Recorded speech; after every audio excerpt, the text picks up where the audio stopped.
আজব দেশ আমাদের। জুতা বিক্রি হয় এসি রুমে, আর খাবার বিক্রি হয় ফুটপাতে। নারীর অল্প প্রেমে পুরুষ পাগল হয়, আর পুরুষের গভীর প্রেমে নারী মজা নেয়। সততা এমন একটি জিনিস যা আপনি কখনো কোনো সস্তা লোকের কাছে আশা করতে পারেন না। জীবনে ভালো থাকতে চাইলে 5টি কথা মেনে চলুন। 1. কথা কম বলবেন। 2. কানে কম শুনবেন। 3. রাগ কম দেখাবেন। 4. মানুষকে আপন কম ভাববেন। আর 5. যত বোকা মানুষ হবেন তত সুখে থাকবেন। হারাবার ভয়টা তারই মধ্যে বেশি থাকে যার মধ্যে ভালোবাসার পরিমাণ বেশি থাকে।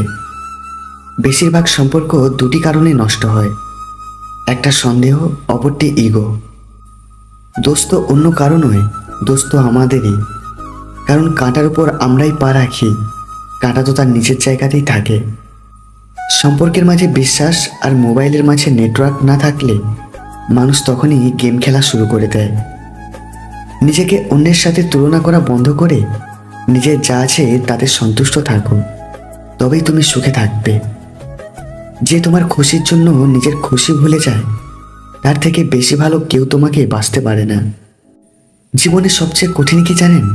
সৎ থাকা ও সহজ হওয়া।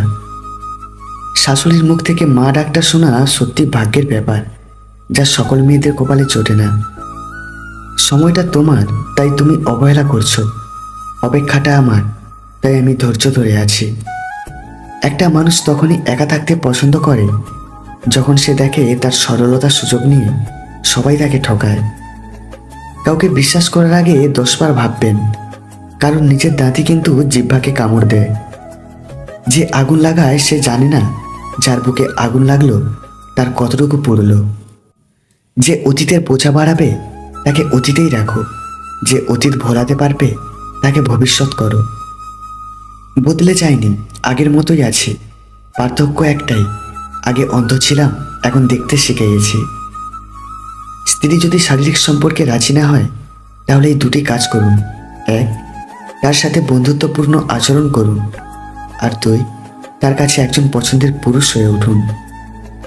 কচু পাতা দেখেছেন নিশ্চয়ই, উপরটা সবুজ কিন্তু ভেতরটা চুলকানিতে ভরা। তেমনই কিছু মানুষ আছে, উপরে মানুষের মতো দেখতে হলেও ভেতরে আবর্জনাতে ভরা। প্রিয়জন যদি বুঝতে পারে যে তুমি তার প্রতি দুর্বল, তারপরে সে হয়ে যাবে মেসি আর তুমি হবে ফুটবল। গুরুত্ব না পেলে সাহস করে দূরত্ব বাড়াও। আত্মসম্মান নষ্ট করে ভালোবাসা আদায় করা যায় না। ডিপ্রেশনে থাকা মানুষগুলো মুখের হাসিটা সবসময় রাখে, কারণ ওরা বোঝে কষ্ট প্রকাশ করলে শুধু সহানুভূতিটাই পাওয়া যাবে। মানুষের মস্তিষ্কের একটি মজার বিষয় হলো, অপ্রয়োজনীয় তথ্যগুলি সে খুব যত্ন করে রাখে, কিন্তু প্রয়োজনীয় তথ্যগুলি সে মুছে ফেলে। প্রার্থনা আর বিশ্বাস দুটোই অদৃশ্য, কিন্তু এই দুটোই এত শক্তি আছে যে অসম্ভবকে সম্ভব করে তুলতে পারে।